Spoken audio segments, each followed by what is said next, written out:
just got way better. Our enhanced early, partial, and auto cash out feature lets you cash out your bet out early. Cash out a portion of your ongoing bets, or even set your bet to cash out automatically. All this to give you way more control over every thrilling bet you place. Sign up today at betway.com.gh. Terms and conditions apply. Regulated by the Gaming Commission of Ghana. No under 18. Betway. Get way more. City 97.3. More variety. The city is alive on 97.3. Citi Prime News at 12 midday. Updates you on all the running stories and connects you to the newsmakers. City News.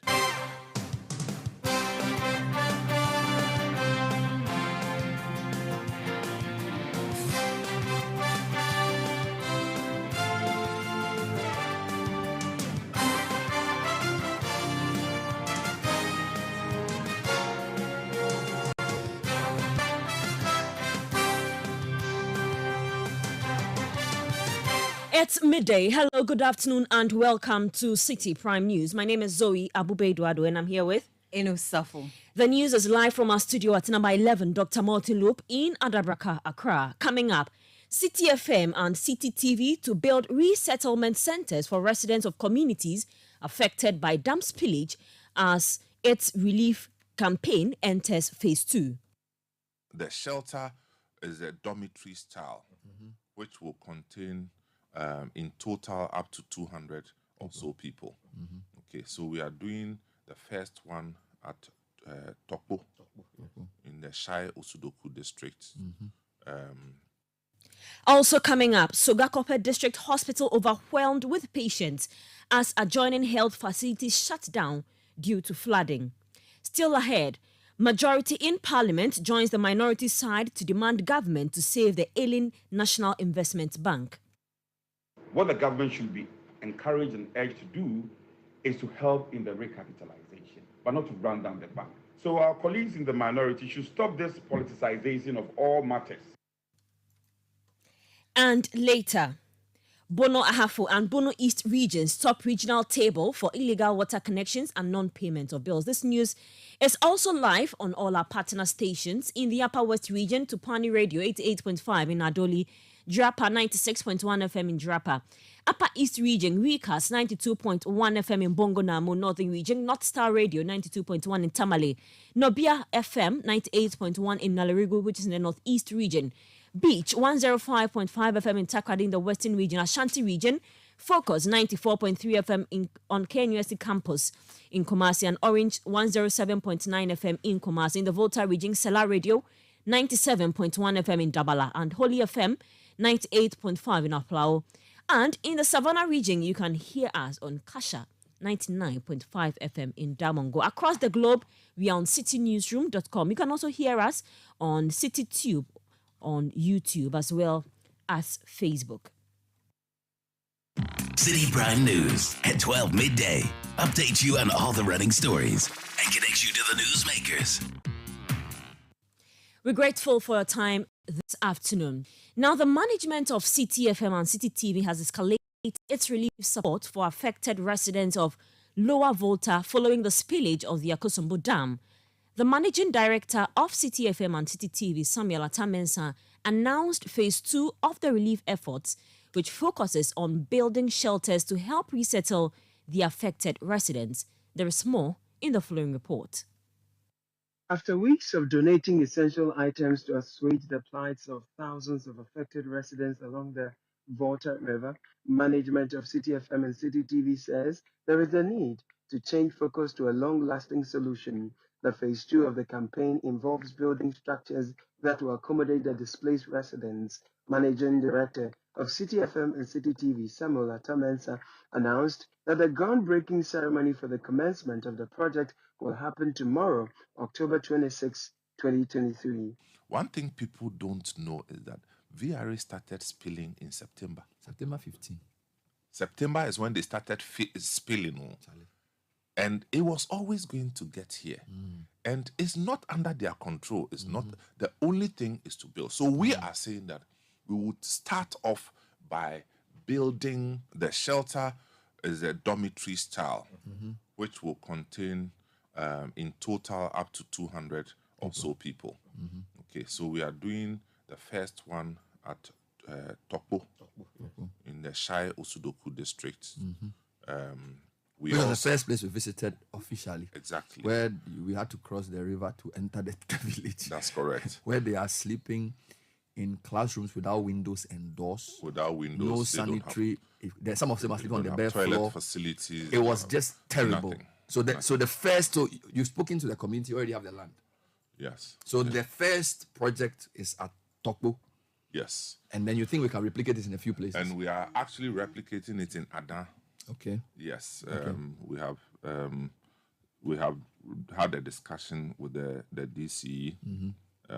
Spoke to her yesterday. Yeah, Madam Sarah Pobi. Okay. So she has secured land for us, and we are replicating it in Adan. Yes. And the third place will be... Yes, I've been speaking to the chief of Abadowi Kome, which is next to New Bakba. And they sent me videos of the island, and the water has taken over. So they've also said they have land at New Bakba that they can give us to do a shelter for the displaced people as well. So New Bakba, for the villagers from Abadiwo Kome, which is just next door, are also willing to receive these houses. So at least 3, and that's in Central Tong District. I was there myself, and I met the chief, and I spoke to him about it, and he's very excited. Okay. About so this. we have everything, designs ready. Among donors for today is cement production company Supercem, which donated 1,000 bags of cement towards phase 2 of the city relief campaign. And you know, cement is actually the main thing that you need in building. So at least if we are building, then we also have to be parts in the dream. So we are not just supporting with maybe the 10 bags or maybe the 15 bags, but we are supporting with the whole truck of cement. Which is how many? So give us actually 1,000 bags of cement. The Jatta Foundation, a CSR wing of the Office of the MP for Ningo Pram, Sam George, also donated 10,000 Ghana cedis and assorted items to support the relief campaign of Citi FM and Citi TV. Here is the Chief Executive of the Jatta Foundation, Vera George, sharing with the Citi Breakfast Show team the donations of the foundation. Today we came here with our widow's mite. We came with 400 kilos of rice, some boxes of oil, 10 tomatoes, some sardines, and 10,000 Ghana cedis. The Ningo Pram MP Samuel George commended Citi FM and Citi TV for filling the void created by the state. Seeing firsthand is different from watching on telling you. videos that people have taken. Seeing the heights of the water and seeing how the people are living. Bro. And the fact that Citi is actually acting as our national response mechanism to this problem. It's a failing on our part collectively as political class, government, all of us. Because what Citi has done so far and rallied around, I don't see any response in that mechanism. If you didn't feel in this space, I mean, I don't know what would have happened to the people in those countries. At least they have some semblance of humanity thanks to what you have done. And so Citi continue to be that initial response mechanism until as a people and as a country we put something in place. But God bless you. Papa Sament, God bless you. What you're doing, this goes beyond journalism. This is the work of the Lord. And may God never let you lose your reward. Elder! Meanwhile, 5 siblings from the Pong Fletcher family have touched hearts after they broke their piggy banks to donate a cash amount of 1,000 Ghana cedis and assorted items to support Citi FM and Citi TV's relief campaign for affected residents of Lower Volta. The siblings below age 15 say they were touched watching the plight of the residents affected by the spillage of the Akosomo Dam, hence their show of love. They encouraged other children and listeners to help touch lives through Citi FM and Citi TV's relief campaign. I would like to say all the other children out there, I believe that we are the world. We are the children. We are the ones to make a better place. So we should start giving. Wow. Because if we have, people should also be able to have. Because it's not fair having if we have basic things and others don't have basic things. Because the flood affected children as well. Yeah. Children of our age. So if we have, and they are like us, Why shouldn't they have? Because they are one of us. Yeah. They are us. And they are also human beings. So you've brought money from your piggy bank to donate to the Citi FM campaign? Yes. So which is sending support. So which specific items have you brought? I'm told that you went to the market or you sent your auntie or your mother to go out there. We went Tell us with about them that. to show them the things we wanted to buy. Yeah. We got tissues, rice, Milo, soap, toothbrushes, toothpaste, spaghetti, and like underwear for the little children. Wow. This is amazing. And we decided to add plus 1,000 CDs last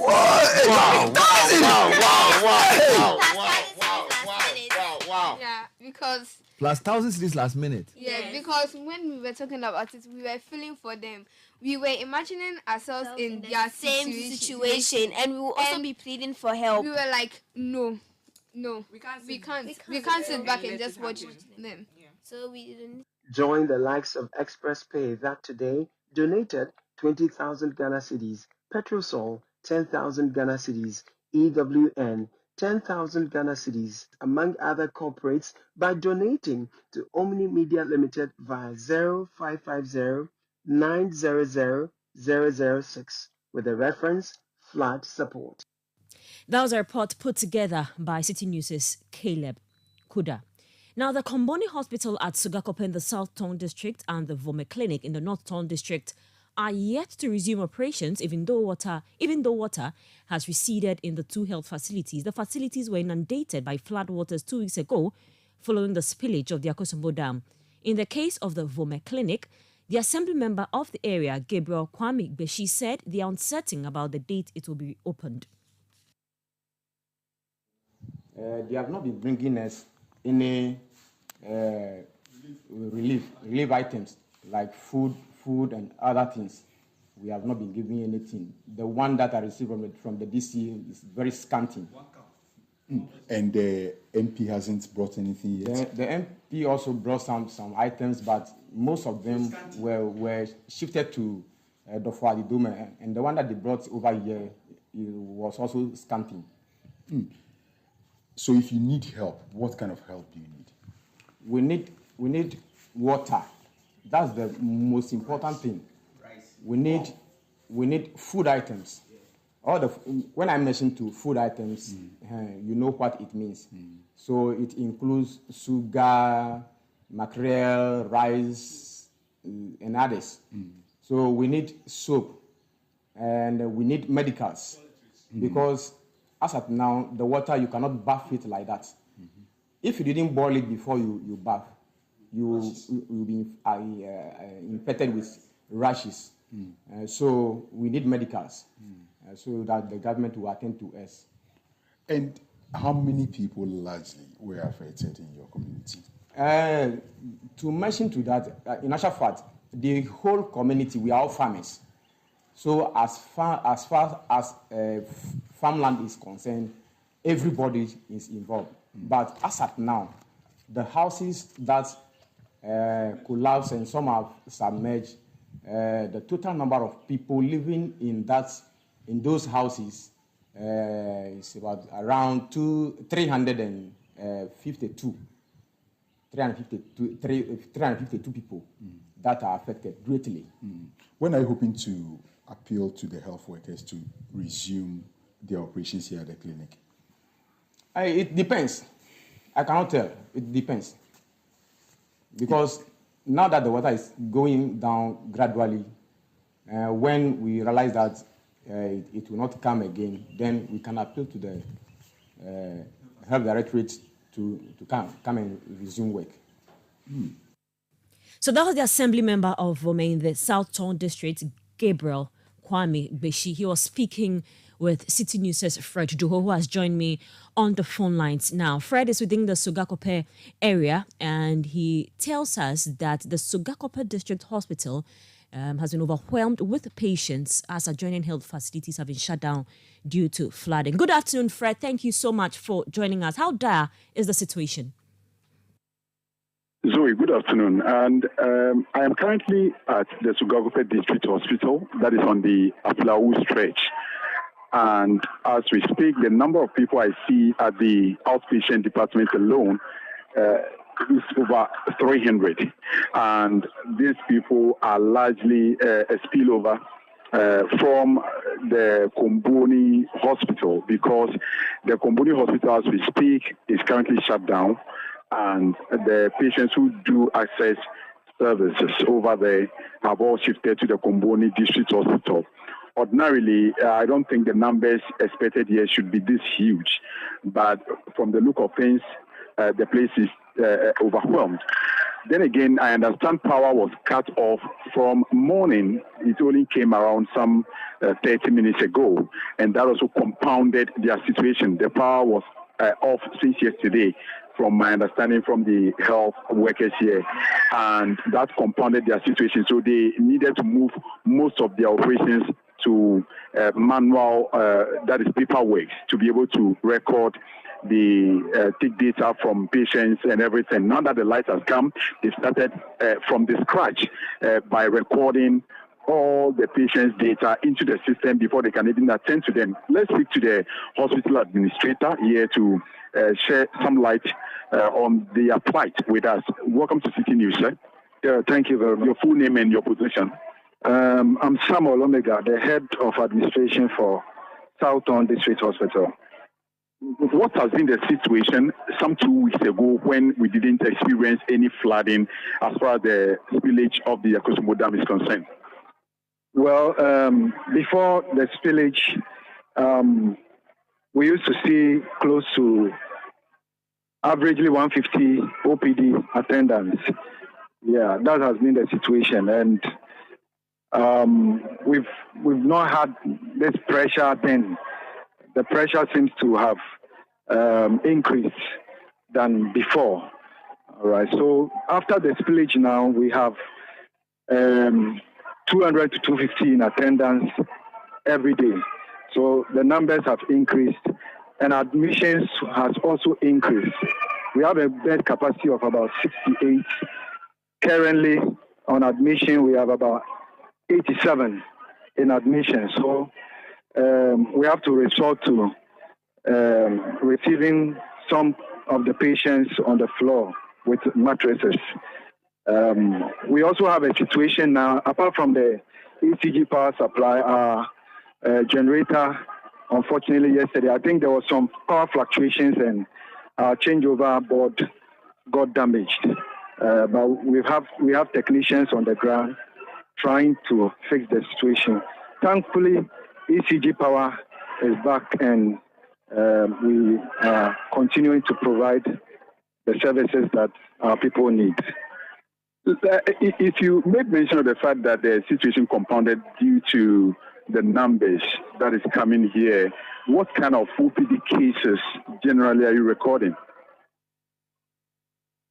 Is it in terms of the numbers? In terms of the numbers, what kind of conditions are they coming with? Malaria, cholera, what kind of outpatient, issues are they bringing to your Okay, so our outpatient consists of general medical conditions. We have the eye unit, we have the ENT, dental, antenatal. So all of this constitute the outpatient cases that come into the hospital. Any peculiar cases you would want to share with us in terms of challenges?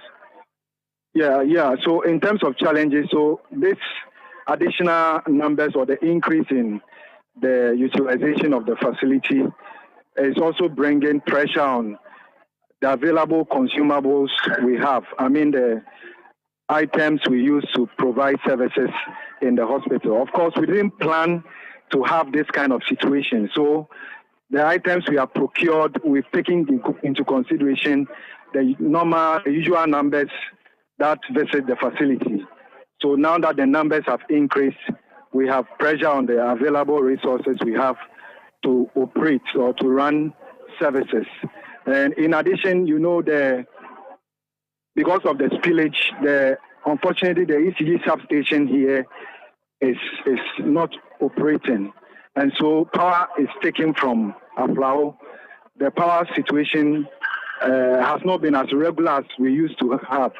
So now we have to use our genset more of the times when power from ECG is out. Have you made these challenges known to your district health directorate, and what have they been telling you? Of course, we are always in communication with our district health directorate, and they've been very supportive. In fact, this morning when we didn't have power, through the assistance of the district, we've been able to get some smaller unit generators to try and run the OPD and some sensitive areas for the moment before the ECG power came in. So they've been very supportive, and they've been doing as much as they can do. Yeah. So Zoe, that is the head of the hospital administration here at the Sogape district or the South Tongue district, and I see a number of students also coming through with some conditions, and some of them are also mothers who are caring for their babies. Let's speak to a mother here who has come with her baby. Mom, good afternoon. Good afternoon. What's your full name? My name is Abuado Evelyn. Okay. What are you here to do? I know obviously for health services, but what specifically do you need in terms of service? Well, my daughter is ill and myself, so that is why we are here. For how long have you been here? Have they attended to you yet? Not yet.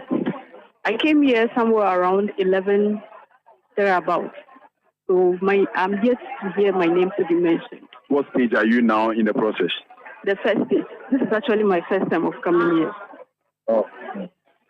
We have a student here. Hello. What's wrong with you? Stomach. The stomach. You are from Sogape Secondary, right? Yeah. What is generally wrong with your stomach? Stomach ulcer. I'm having stomach ulcer. You are having stomach ulcer and other conditions. Also, Zoe, the situation here is quite precarious. A number of patients here at the outpatient department waiting patiently to take turn to receive service from the health workers here at the Sogape district. As you heard from the hospital administrator, the number has actually doubled due to the closure of the Komboni Hospital and other health facilities that are within this catchment area. Hence, this hospital has come in handy, but they are also running fast out of their consumables, and they are calling for help in order to restock most of their consumables to attend to the numbers they are witnessing in this hospital. Thank you very much, Fred Duho, for that report. That was my colleague Fred Duho reporting from Sogakope, and he's indicated that the hospital there has been overwhelmed because some adjoining health facilities like the Komboni Hospital and the Vome Clinic have shut down due to the flooding. And will bring us more on the aftermath flooding story. The Ghana Health Service has expressed satisfaction with the health conditions in the affected Tong districts, despite the flooding incident and subsequent water stagnation. The Director General of the Ghana Health Service, Dr. Patrick Kumar-Boaji, who visited some affected areas in the 3 Tong districts, mentioned in an interview that they are pleased that no disease outbreaks have been reported. He said any diseases currently in the community were pre-existing.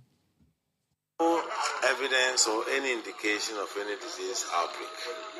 And I repeat, there's no evidence or any disease outbreak. Whatever is there is something that was there already.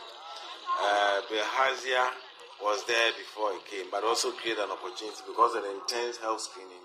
We discovered that people have had Bilharzia and then put them on treatment.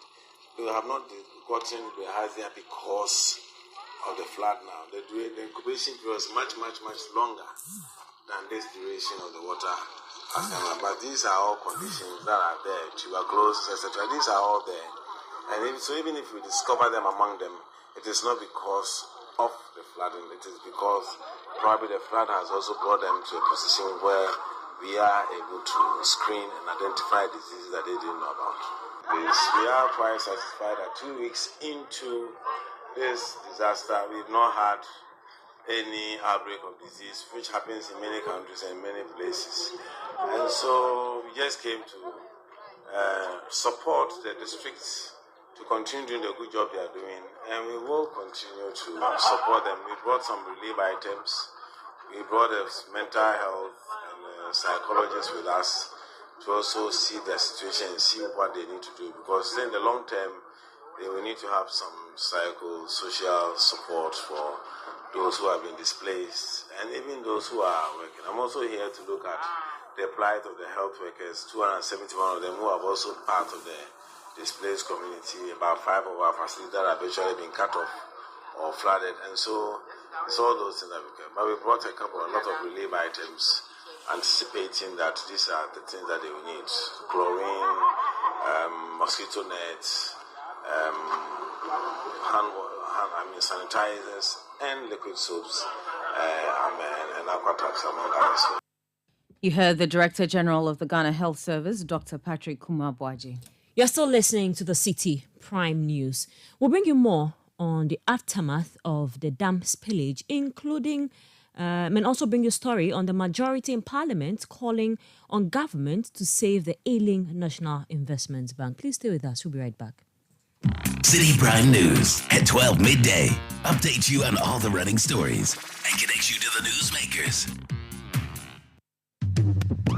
Citi TV is live on DSTV, GoTV, and HD+. On DSTV, find us on channel 363. On GoTV, we're on channel 117, and on HD+, get us on channel 108. On a digital TV, run a new search, but take note that without an antenna, you cannot access Citi TV. Citi TV can be accessed on any free-to-air digital box like the GoTV and HD+ boxes. Citi TV, it's your world. Citi Prime News at 12 midday. Updates you on all the running stories and connects you to the newsmakers. Many thanks for your time. Now, over the weekend, Citi FM and Citi TV made donation of relief items to communities affected by the spillage through the benevolence of listeners and viewers. In the following report, General Manager and host of Citi Breakfast Show, Bernard Avle, highlights visits to New Bakba and Mafi Aklamado, which are in the central Tong districts. It's about midday, and we are on a team that's going to 2 communities in the central Tong district. We've driven for about 2.5 hours. We left Accra around 9 o'clock, and our first camp was at Sopwe, which was the disembarkment point. We allocated 3 teams to go into communities in the southern part of South. This team that I'm leading, we have 2 destinations. We're going to New Bakba. New Bakba is in the central Tong district to give some relief items, and then from there we will go to another community within the central Tong district, and the name of the place is Mafi Aklamado. We're sending all kinds of things: mattresses, water, bags of rice, bags of beans, bags of gari, bags of sugar, mosquito nets. We managed to get some saucepans and cooking items. We got some KFC chicken as well. So, yeah, that's the plan. We just got to New Bakba, which is in the central Tong district, probably 15, 20 minutes drive from Adidume. But the key point about New Bakba is that New Bakba has a history. 50 years ago, there was a flood which necessitated the movement of people from Old Bakba to this place. So now we have people in New Bakba who have been brought here because of the spillage that submerged communities in Avaduwe, which is just a 5-minute walk from here. So the people who are sat here waiting for us have been displaced by the flood which occurred in their community at Avaduwe. Luckily, New Bakba is a more built-up area, so it's almost like they have been brought here as a shelter. So this caravan will deposit some of the items. Luckily for us, we have things that they can use to cross the river as well. The locals tell me it's just a 5-minute walk from here, and indeed, you can get a canoe to get to the community itself. So some of the things we're bringing are very useful. We're bringing lots of bags of rice, lots of food. We're going to meet the chiefs, but we want to bring out what we have first. So you can see a lot of activity. People are waiting for us since morning. We'll do a formal presentation. We'll also get them to narrate what actually happened, after which you get a clearer sense of the situation that is here. On that fateful day, I was in the water with them before we were able to do the evacuation. You know, it is an island community, so we don't have boats, we don't have life jackets.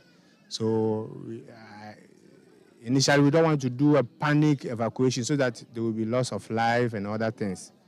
So we were able to manage and engage some private boat operators that we engage before we can pay them to evacuate our people. So that night, 2 a.m., I was in the water with them. It wasn't easy. But my people always listen to me, so whatever I tell them, they always follow me to do the right thing. So we were able to evacuate them, and we brought them here with the help of all the citizens, all the chiefs in Bakpa. The assembly member is the one there, a hard-working assembly member who is also an indigene of the town. We were able to, with the teamwork, with a united front, we were able to reach where we are today. As we speak now, all the water system in Tong is no more working. The 3 district water by the government is no more working because the pumping station is being flooded, so they can't pump. So we are having serious water crisis. And our students are also there to add to what my senior man has said. Our students are still in the house. We need reading books a lot. We need a lot of things so that we can engage them, a temporary structure that they can start going to school. Because let us don't forget that they are going to write the same exam with the people who are always going to the school. So we need your help. Have you created any temporary school here? Not yet. We cannot do that without the authorization from the Ghana Education Service. So the last time we sent the headmaster who doubles as the assembly member to the education office. Now they are, maybe from next week going, we can start doing something. On behalf of the listeners of Citi FM and the viewers of Citi TV, we present this water purifier and all the other items listed here to you, the people who are here, commiserating with you and letting you know that we are with you in prayer, supporting you, and hoping that there will be a more permanent solution. If it's a resettlement or whatever has to be done, we'll use this channel to let them know the challenges you've been through and to commend the local leaders for the organization and the work they are doing. So on behalf of our viewers and our listeners, we want to say, take this water purifier symbolically, and then this life jacket as well, since a lot of you are from the island community, which is not far from here as well. And of course, all the food items that we've brought. So thank you very much. On behalf of my people, the good people of Afadiokuma Bakpa, I want to thank Citi TV and Citi FM, the management and the staffs of Citi FM and TV for the good gesture that the donations and everything that you gave to us today. We are most grateful. I want to add to it that you are now the lead role. You have to play the lead role, the mouthpiece of the good people of Afadiokuma. So we're leaving New Bakpa, which has been used as a safe haven for people from some of the island communities close by, devastated by the floods. Spend about an hour engaging the people, giving the items that our listeners and our viewers presented. Give the kids some KFC as well. They're happy with that. Now, we are still within the Central Tong district. It would have been easier to get to Mafia Klamadu by a route as we go northwards, because don't forget we are on the Sogakope to Adidome Ho Road, which is facing northwards, and Mafia Klamadu is within the same area, but we have to make a turn back to Sogakope and then use a different route to Mafia Klamadu, because obviously the Volta River and some of its tributaries would not allow the trucks we have to cross. If we were footing it, or if we were to be walking, we could have used a canoe, but with the kind of delegation we have, that's not going to be possible. So we are going back to Sogakope, and then we'll continue to Mafia Clamado for a different type of meeting. So this is still the team led by Bernard. As I said, we've left Old Bakpa, came back to Sogakope, and then New Bakpa, forgive me, and came back through Sogakope, past Tefle, and then we made the right turn to Mafi Dove, and now we are in a place called Mafi Aklamadu. And we understand that a lot of people who were affected from Mepe made their way here to their former MP's house. He has a big compound, so he's housing over 200 people here, and they haven't had any significant support. So he reached out and said, look, I've been listening to you guys on Citi, you're doing a great job, but there are blind spots that you need to fill. So the place we went to earlier was a blind spot, as is this place. So I'm sure when we speak to the former MP, he will tell us more about this area. This is Mafi Aklamado, and Mafi is the traditional name for all the communities which are prefixed by Mafi. Mafi Adidome, Mafi Kumase, Mafi Aklamado. Here, we are happy to be hosting them. It is our expectation that we'll be able to, in the short term, be able to settle our people and see into the medium and the long term. Many viewers and listeners of Citi TV and Citi FM, we present these items to the leaders here at Mafia Aklamado, represented by the former Member of Parliament, Honorable Joe Gidisu, and the chief of the town and the elders, as a token of our concern and support that as our listeners respond to our call for help, we will come to the far ends of the region and present these things to you. So thank you very much for the organization, bringing all these people together, and we hope that the items will be put to good use so that the people will get respite from the disaster that has struck. I have a message from those who were taken by the river and the people that we have to thank you sincerely for your coming to our aid. The people are plenty, and we need more logistics to cater for them. We are sure you will take this into other people all over the world so that they come to our help. We are so grateful to our viewers for this. The chief says we should convey the appreciation of Aklamado people to the whole of Ghana. And they're also concerned about education. They're saying that because of the displacement, a lot of the children, indeed, when they asked the children to raise their hands, those who were in school, they were probably about 100 school children who have been displaced. So they need teaching materials, and they will probably need teaching assistants to help in the interim while a permanent solution is sought. So it's both a housing, habitation issue, humanitarian, food issue, and also education. And they emphasize the education part very strongly. From Mafia Aklamado, my name is Bernard Avle with the team. Of course, Charles Kumi, Eno Safu, Joe Duncan, and all the others who've been working behind the scenes. Kamaru, thank you for following us on this journey. And this is not the end. We'll be continuing as the weeks proceed. Away from that, the majority in Parliament wants governments to recapitalize the National Investment Bank to shore up its operations. The caucus says although the government has injected over 850 million Ghana cedis into the bank, it still needs more funds to remain relevant. Recently, the minority accused the government of plans to sell off the NIB to cronies due to its bankrupt state. Addressing the media, the majority chief whip, Frank Anodompre, charged the minority group to halt the politicization of matters relating to the National Investment Bank and the financial sector. None of the allegations has been proven. All the allegations they've leveled against the current management has not been proven. And the least they can do, I will be happy to join them if they are calling on the central government to push in more capital to the bank, because we are talking about 1D, 1F as a country to develop our industrial sector. And the bank's core mandate is to support our industrial drive. What the government should be encouraged and urged to do is to help in the recapitalization, but not to run down the bank. So our colleagues in the minority should stop this politicization of all matters, especially matters related to the financial sector. If they don't have the facts, they should just be patient, investigate, and get the fact before they come out. It is never true that NIB MD is working from Canada. It's not true. It is also not true that the treasury of NIB now has gone bankrupt. All documentation that I've chanced on prove otherwise.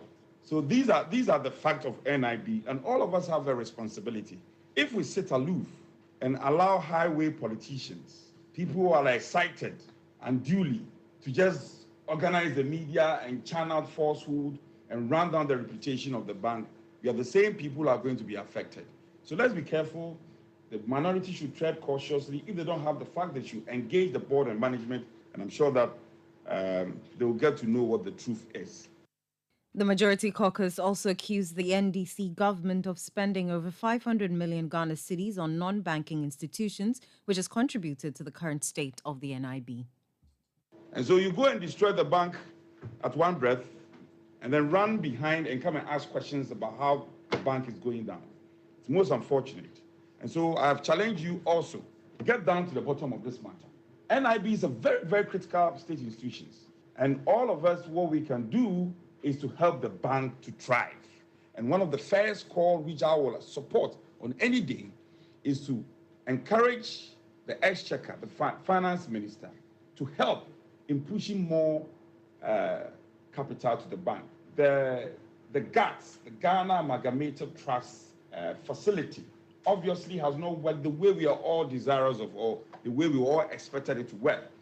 The 857 million that was pushed into the bank has done some good, but more is needed if the bank is to stay relevant, especially in terms of its core mandate in helping our industrial sector to build. If NIB is strong, our 1D, 1F will stay relevant. If NIB is strong, I'm sure that all the institutions that most of them would have collapsed, we will be in the position to revive them. Frank Anadompre is Majority Chief Whip. The National Association of Graduate Teachers, NAGRAT, has assured its members that it will reopen negotiations with the government to address issues about conditions of service.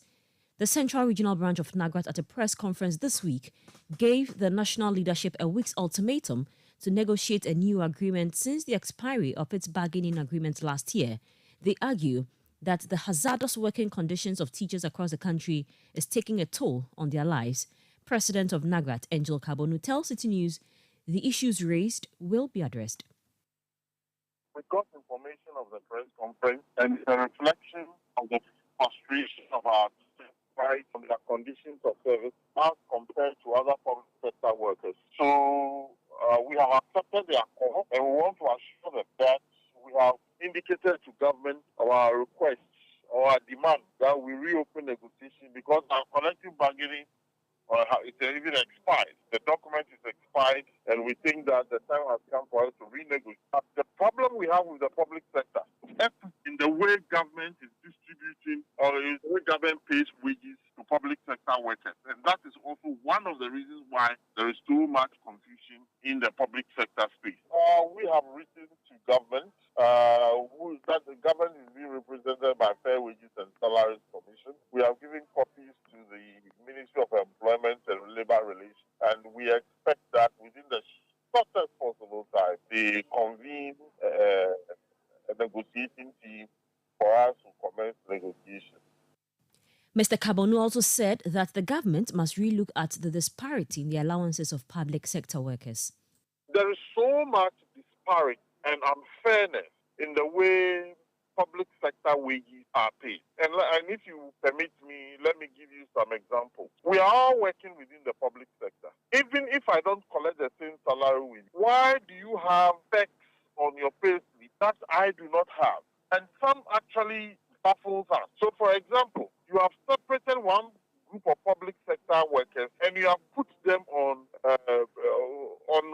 retirement on their salaries. Then another sector of public sector workers, they don't retire on their salaries. Then you go and give somebody, you see the need to give somebody entertainment allowance, and then somebody does not have to take entertainment allowance. You give somebody rent and housing allowance, somebody should not take rent and housing. I mean, the question we ask ourselves is a very fundamental question. Do we all work within the public space? If we all work within the public space and we are on the single spine pay structure, why this disparity and in the payment of emolument and compensation to public sector workers. Angel Kabonu is president of the National Association of Graduate Teachers. The University of Ghana has set up a 3-member committee to probe the chaos that erupted during the SRC General Assembly elections for the speakership position. The committee, which has up to November 3 to present its findings, has also been tasked with the responsibility of identifying persons caught in several videos circulating on social media, amongst others.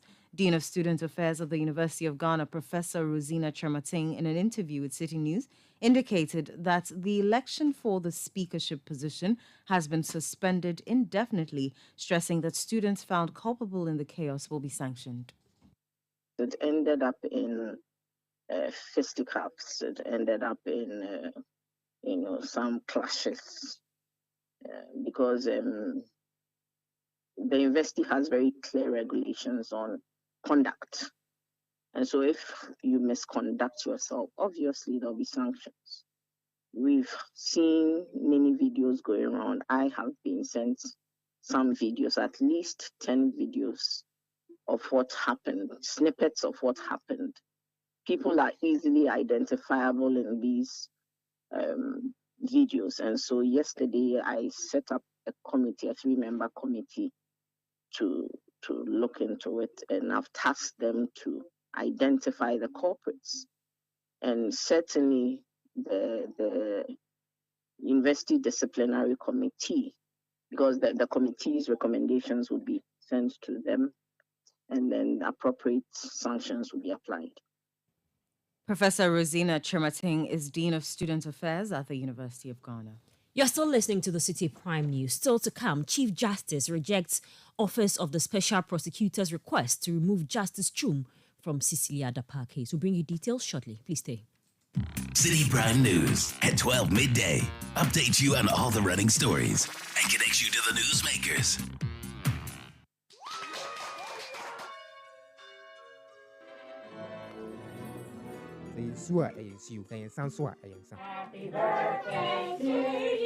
Ashes to ashes, dust to dust. Throughout all life-changing moments such as graduations, weddings, funerals, birthdays, ATL is there to ensure you're never out of style. When you think fabric, think ATL. Log on to atlfabrics.com. Order and buy your favorite ATL fabric. You can also visit our shop at number 40 Kwame Nkrumah Avenue, opposite the Swansea Shopping Arcade at Accra Central.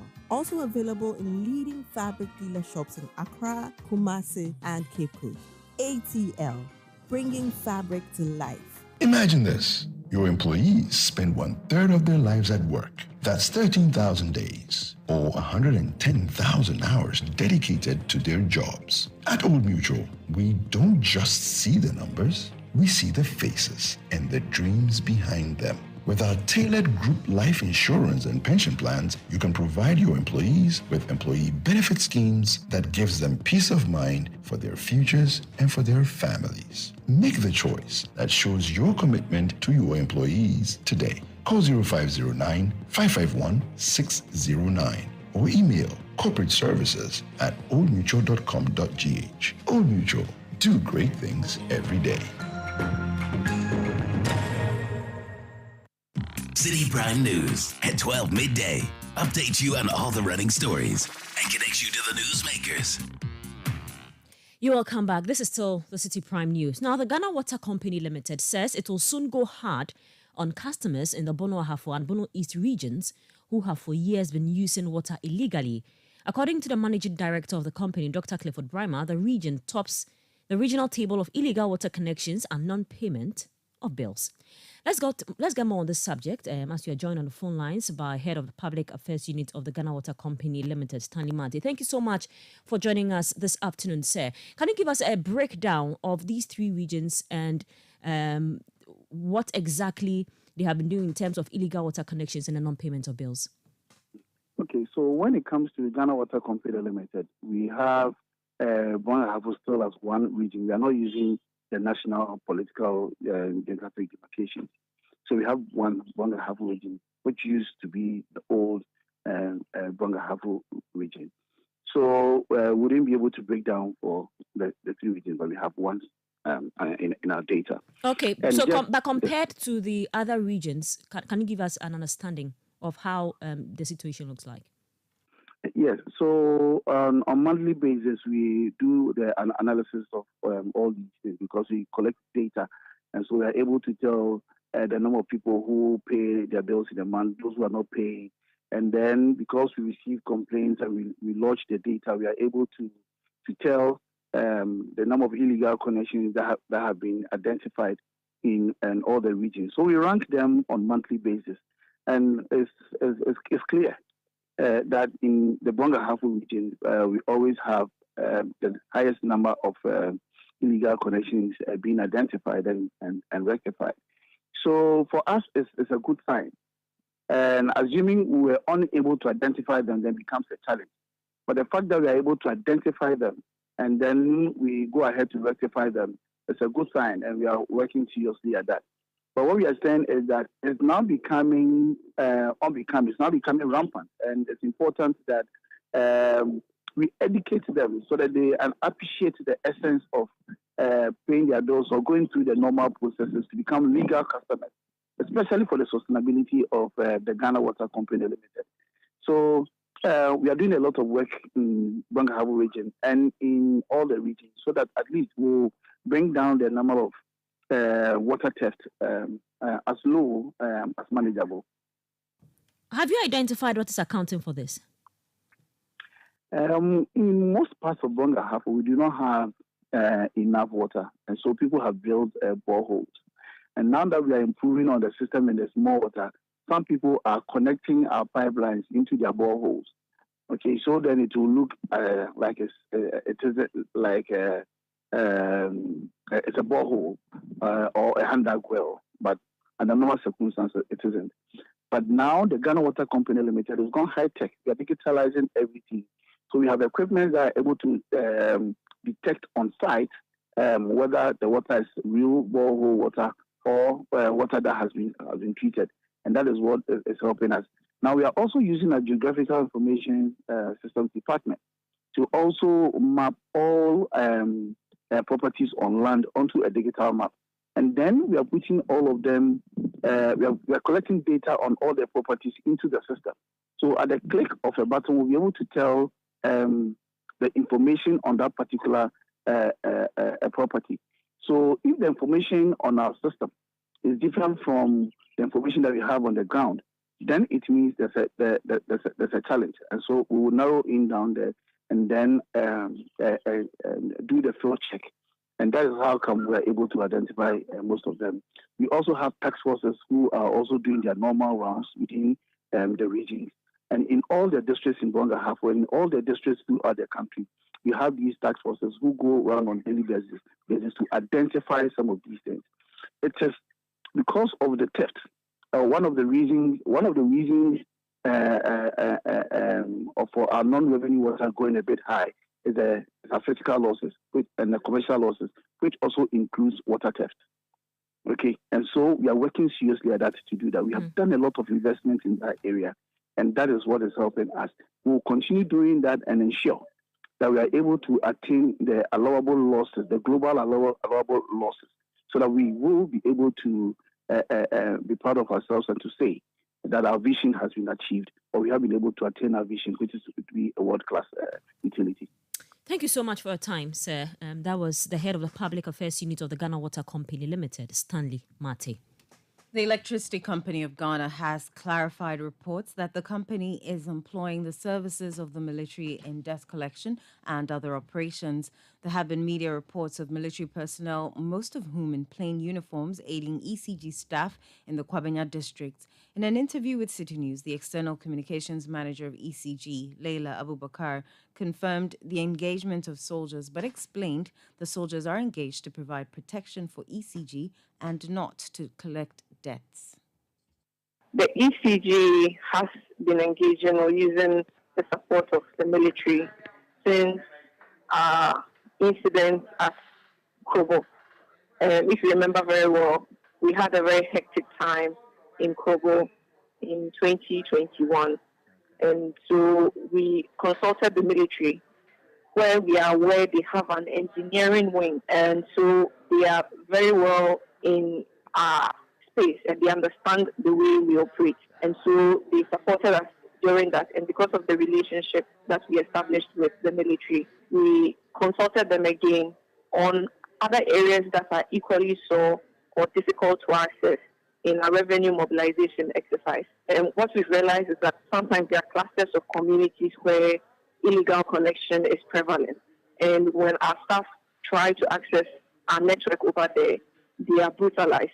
And so we decided to call on the relationship that we already established with the military. This is happening in Kwabenya, that's what we've been told. Yes, it's not only Kwabenya, but some areas as well, such as Kaswa, I am aware, some areas in Nima. And what we do is, before we go into that community, we actually inform the police that we are coming into that particular area with the military. And also some of the leading members of the community are informed. Leila Abubakar is the External Communications Manager of the ECG. The Chief Justice, Gertrude Tokonu, has rejected a request from the Office of the Special Prosecutor to remove Justice Edward Chum from the Cecilia Dapar case. The OSP had filed a petition arguing that Justice Chum had shown bias against the OSP and wanted him removed from all cases involving Cecilia Dapar. However, the Chief Justice has dismissed the petition. The OSP, in a post on X, formerly known as Twitter, disclosed that, quote, by a letter dated 25th October 2023, the Judicial Secretary informed the Special Prosecutor that the Chief Justice is unable to accede to the Office of the Special Prosecutor's request for His Lordship Justice Edward Chum to be recused and removed from all cases involving the OSP pending before him, end of quote. The request by the OSP was grounded on the belief that Justice Edward Chum appears to be highly prejudiced against the OSP and the person of the Special Prosecutor. The Citizens Movement Against Corruption has described as timely the calls by former Justice of the Supreme Court, William Matuguba, for an auditing and restructuring of the judiciary and other government institutions to rid it of corruption. The retired justice, while speaking at a public lecture at the University of Ghana on Tuesday, indicated how poisoned Ghana's governance institutions have become due to corruption. Speaking to City News in reaction to the comments, co-chair of the Citizens Movement Against Corruption, Edem Senanu, called for the passage of the Public Officers Code of Conduct Bill to regulate appointments of public officers. I think that perhaps one of the most important tools in making sure that we are dealing with the graft and corruption within our public sector is passing the Public Officers Code of Conduct Bill.